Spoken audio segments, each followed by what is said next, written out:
saying that is written. Death is not swallowed up in victory.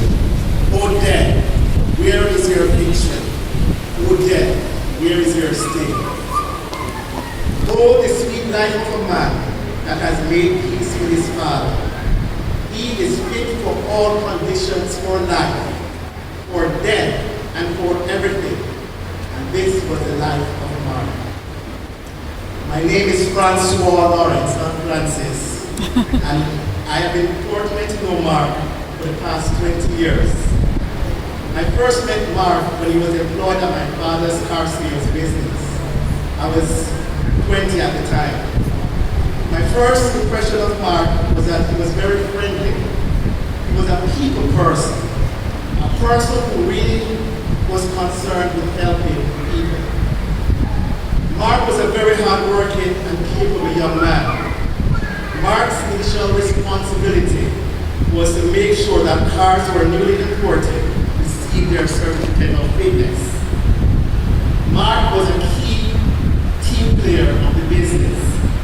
His responsibilities grew over time into assisting individuals through the process of getting their cars registered.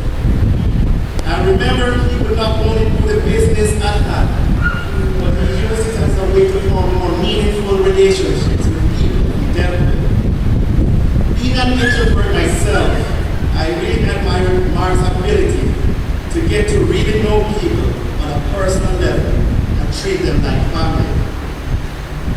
As years went on, Mark left to pursue his own business, forming a company called Eden Car Rental.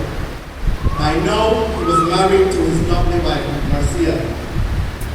A subsidiary of my family business was also a car rental business. During this time, Mark and I got even closer because even though we were in similar fields, we never operated as fierce competitors. Let me explain. In the car rental business, if I had a reservation and I couldn't fulfill it, Mark allowed me to use his vehicle if it was available. Because car rental is such a competitive business, this is not the norm. If a customer shows up and there are no vehicles available, it can ruin your reputation. I can remember more than once Mark came to my rescue. So between us, it was never a cultural business. We really helped each other, and he never asked for anything in return. About a year and a half ago, I started a new business installing satellites. Mark was very interested and wanted to learn about the process. This caused us to be on the road for many hours, traveling for hours as we installed satellites all over the island. By this time, Mark would refer to me as his brother. Mark was a fierce protector of my endeavors. I can remember at one point a vehicle was left at a car wash and it was scratched. Apparently the men that were washing the car had a minor accident. Mark was very upset. He really treated my property as it was his own. I can honestly say that I've never done business with someone else that I can trust as much as I trusted Mark. If you know Mark, you would have known that he's a very inspired person. Without a doubt, his relationship with God was obvious. He would often share scripture with me to help me when I was going through difficult times. I will miss this the most. Over a year ago, I planned on spending my birthday doing nothing in particular. When Mark found out that was my birthday, he insisted on cooking a real meal for me and my two daughters. The meal turned out to be not only delicious, but also one of the most enjoyable meals of my life. Fast forward to this year, my birthday. Mark had been in and out of the hospital due to illness. If you ever know anyone who has died of cancer, you know how it changes them.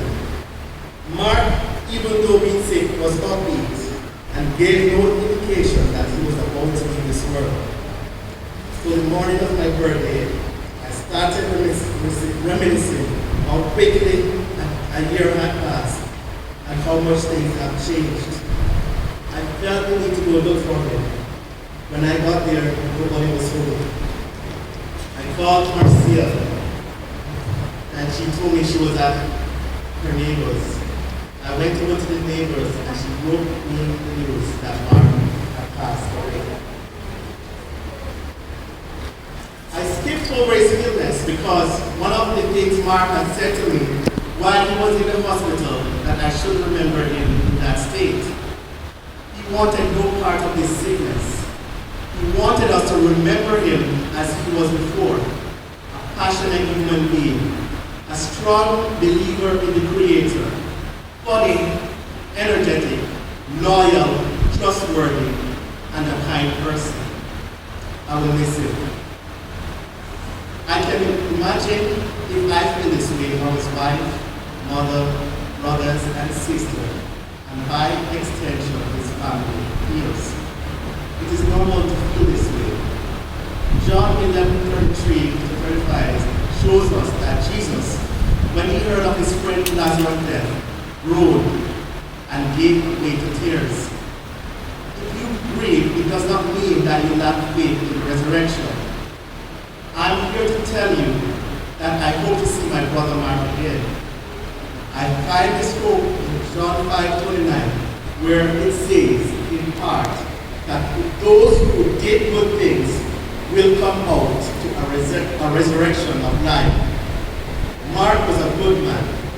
I have no doubt that he will be in his lot. At this time, I'd like to express my condolences to his wife, Marcia, his mother, and his family. Thank you for allowing me to do this today. May the God of comfort comfort you all as we continue to celebrate the life of Mark and the gift Abba gave us as him being a part